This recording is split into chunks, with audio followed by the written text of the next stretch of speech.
Facebook, Instagram, YouTube family के लिए मेरी शुभकामनाएं। आप स्वस्थ रहें, मस्त रहें, ईश्वर आपके ऊपर मेहरबान रहे और घर परिवार में सुख शांति रहे और पति पत्नी में कोई विवाद ना हो। कहते हैं जहाँ पति पत्नी में कोई विवाद नहीं होता वहाँ लक्ष्मी अपने आप आके रहती है, और जहाँ पत्नी पत्नी में विवाद होता है वहाँ से लक्ष्मी चली जाती है। और एक बात और याद रखिए कि जब कोई कामयाबी का फरिश्ता आपके दरवाजे पे आता है तो आपके दरवाजे पे घन लेके नहीं आता, वो हल्की सी दस्तक करता है। अगर आप सजग गए, अगर आपने दरवाज़ा खोल दिया, आप कामयाबी के फरिश्ते आपके घर के अंदर दाखिल हो गए तो आप कामयाब हैं, नहीं तो वो चले जाते हैं। दूसरी बात, जब बर्बादी के फरिश्ते आते हैं तो वो घन लेके आते हैं, तब तक आपका दरवाज़ा खटखटाते हैं जब तक दरवाज़ा टूट न जाए। तो ये बात भी ध्यान रखिएगा, आप सोच समझ के रहिए। अपने ही दोस्तों में कोई ऐसा भी होता है जो आपका कभी टेस्ट करता है, उस टेस्ट में अगर आप फंस गए तो आपकी वो बड़ी बेइज्जती भी करता है। टेस्ट कोई दोस्त ही लेता है या आपकी किसी बात से वो चिढ़ गया होगा तो आपका टेस्ट ले रहा होगा।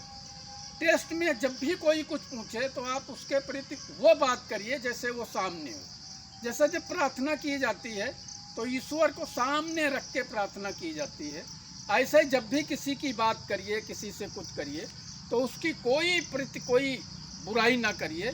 आप तो ये सोचेंगे हम इसके दिल की बात जान जाएं कि ये उनके प्रति क्या रवैया रखता है, लेकिन इसके विपरीत कभी ये होता है कि वो आदमी आपको अपने जाल में फांस रहा होता है। और जब आप पूरी तरीके से फंस जाते हैं, क्योंकि दिल आपका कोई नहीं देखता, मुंह से जो आप बोल रहे हैं वो दुनिया सुनती है, मन कोई आपका नहीं देखता। मन से आप कितने भी साफ हों, किसी को कोई लेना देना नहीं, मन को नहीं देखता है। जबकि सही बात ये है, मानसिकता इंसान की अच्छी होना चाहिए। मानसिकता मेरी किसी के लिए कोई ख़राब नहीं है, मेरे लिए सब अपने हैं। अपने भी 4 बेटे होते हैं, उनसे भी कभी कभी लड़ाई हो जाती है। तो यार दोस्तों से भी अगर ऐसी कोई मनमुटाव है तो मुझे माफ़ कर दीजिएगा। दूसरी बात ये है, कभी किसी का कोई टेस्ट ना ले।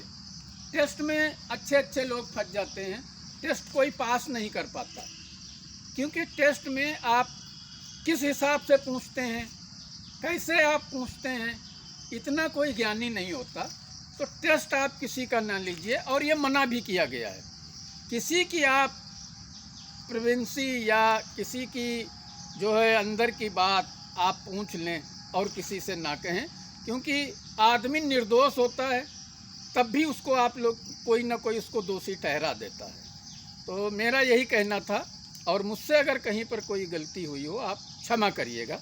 नमस्ते, धन्यवाद।